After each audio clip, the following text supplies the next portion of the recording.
Hola compañeras, en el video anterior habíamos dejado cargando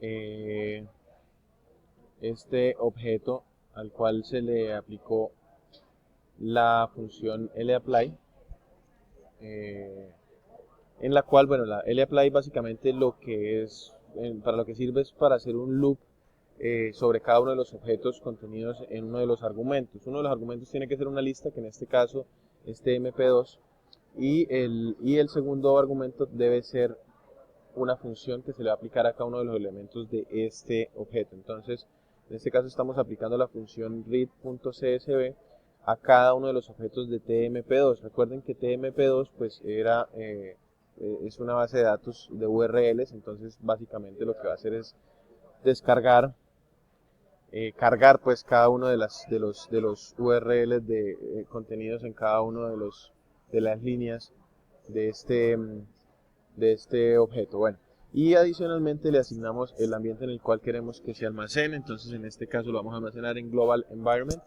que es pues la plataforma, digamos que el escritorio de trabajo que tenemos siempre aquí a la derecha arriba. Aquí yo ya la corrí porque se demora bastante en pasar completa, en correr completa esa línea. Entonces solamente vamos a mirar cuál fue el resultado. Y esto les quedo debiendo la explicación porque realmente no, digamos que no lo puedo interpretar de una manera tan completa como para explicárselo a alguien más. Entonces, cuando lo tenga más claro, pues se los explicaré. Ahora vamos a un análisis de correlación. Esta base de datos contiene, la base de datos con la que vamos a utilizar contiene datos de peso corporal y de peso cerebral. Y lo que vamos a mirar es si estos datos se correlacionan en varias especies. Entonces, Eh, para eso, bueno, vamos a visualizar primero la base de datos.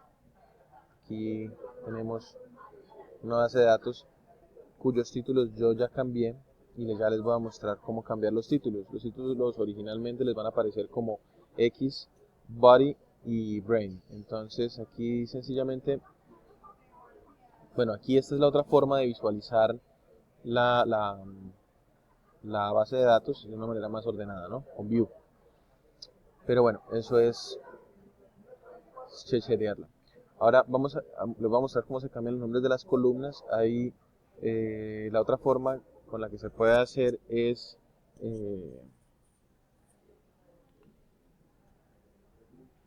cambiar columna por columna, pero digamos que me pareció más eficiente esta forma y más informativa. Entonces les voy a mostrar esta. La otra forma es con set names. Em, Cualquier duda que tengan, recuerden que pueden poner la función que les causa dudas, subrayarla y darle F1.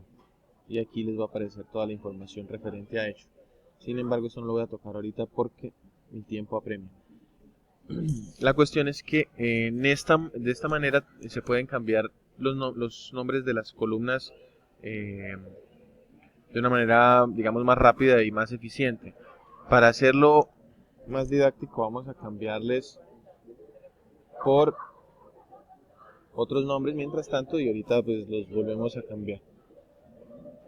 Sencillamente utilizamos la función names, entre paréntesis la base de datos a la cual le queremos aplicar la función y con el símbolo de asignación y con C que contenga entre paréntesis y entre comillas cada uno de los nombres que le queremos dar a las columnas. Vamos a correrlo y vamos a mirar cómo nos queda la base de datos. Entonces aquí nos deja ver que ya cambió a X, Y, Z, pero para efectos de, del resto de las líneas que vamos a correr, entonces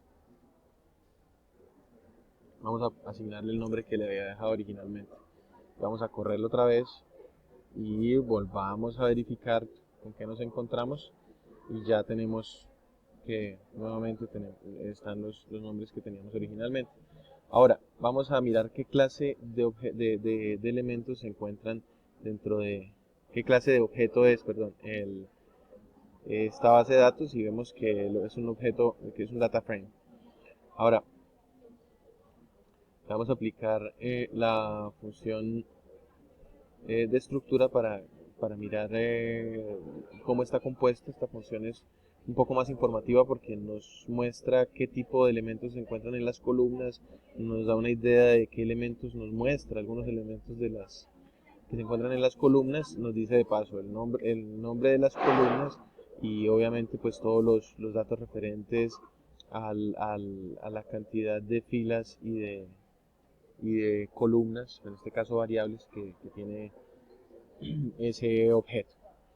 Ahora, digamos, si necesitamos saber los nombres de de las columnas, tenemos una base de datos que es sumamente grande para no tener que cargarla y después tener que subir hasta el tope para mirar cómo se llaman. Si nada más queremos saber el nombre de las columnas, entonces utilizamos la función callNames y inmediatamente nos muestra el nombre de las columnas que justamente acabamos de asignar. Ahora, este es un ejemplo que había puesto para recordarles cómo se inactivan o se activan los códigos. Entonces, subrayamos las líneas y le damos Control Shift C, Control Shift C, inmediatamente nos inactiva todas las columnas, nos quedan como si todas las líneas nos quedan como si fueran texto. Y bueno, las voy a volver a poner para desarrollar este ejemplo. Entonces la función which digamos, nos responde el cuestionamiento si los elementos de esta columna contenida dentro de esta base de datos cumplen o no con este parámetro. Con cualquier parámetro se puede hacer. En este caso a mí se me ocurre hacerlo con los elementos de esta columna que fueran menores que 0,101. Entonces vamos a correr la línea y ahora vamos a mirar que nos arroja que de la línea 1 a la 7 cumplen con este parámetro, es decir, son menores que 0,101. Vamos a mirar la base de datos y confirmamos que efectivamente solo los elementos del 1 al 7 son menores que 0,101. Ahora vamos a limpiarlo con control L y continuamos. Entonces, esto sirve para hacer una especie, bueno, es una clase de filtrado rápido de cuando tengamos digamos, mucha información, muchos datos dentro de la base, pues podemos escoger los datos que nos interesan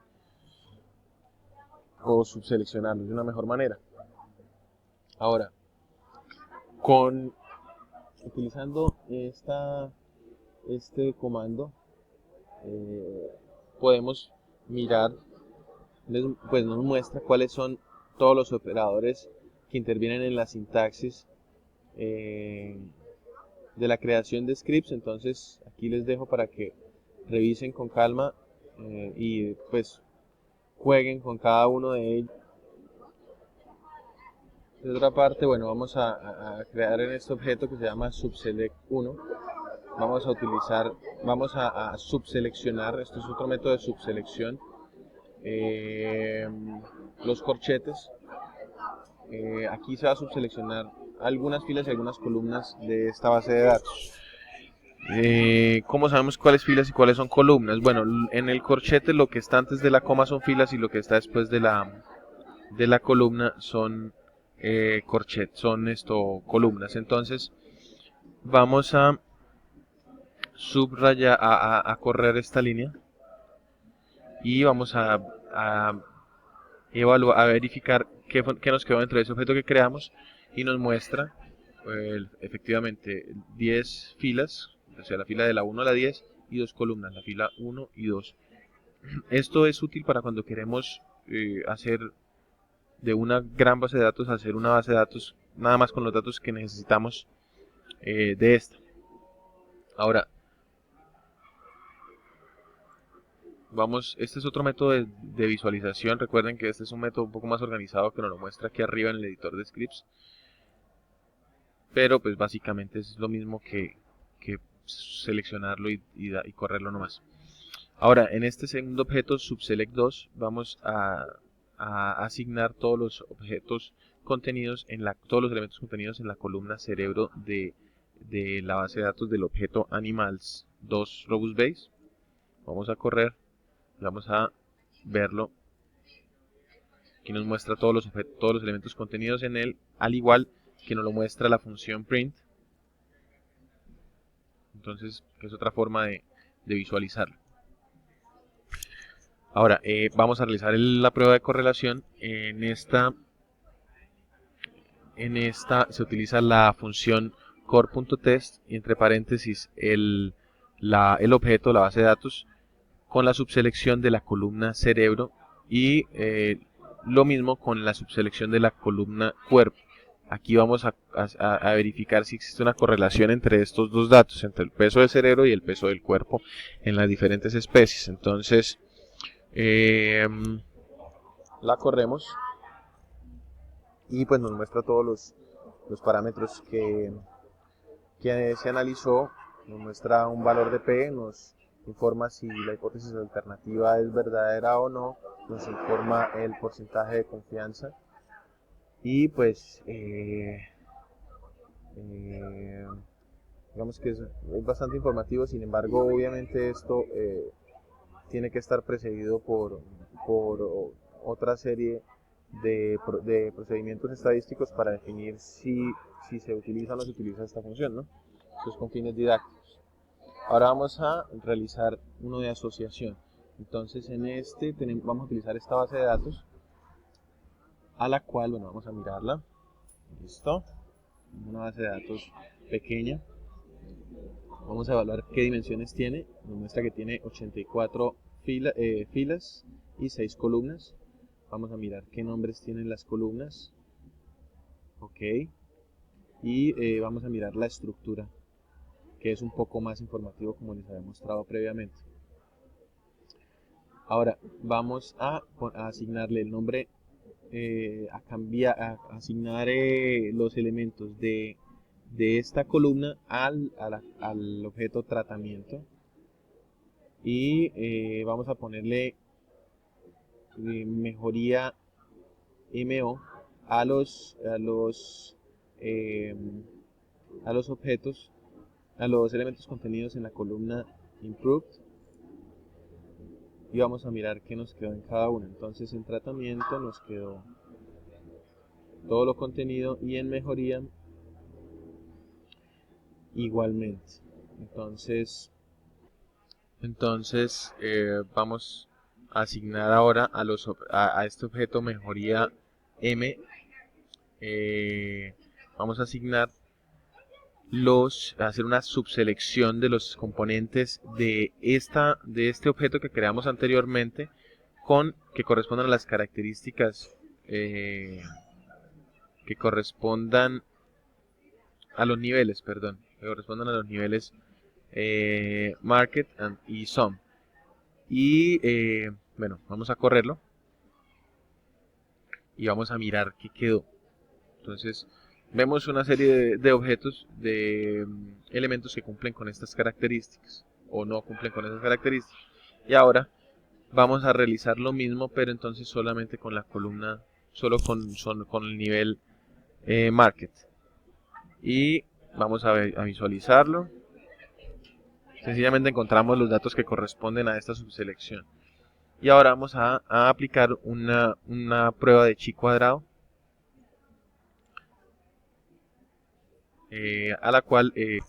para la cual se tienen en cuenta el objeto mejoría M, que estaría en el eje X, y tratamiento, que estaría en el eje Y.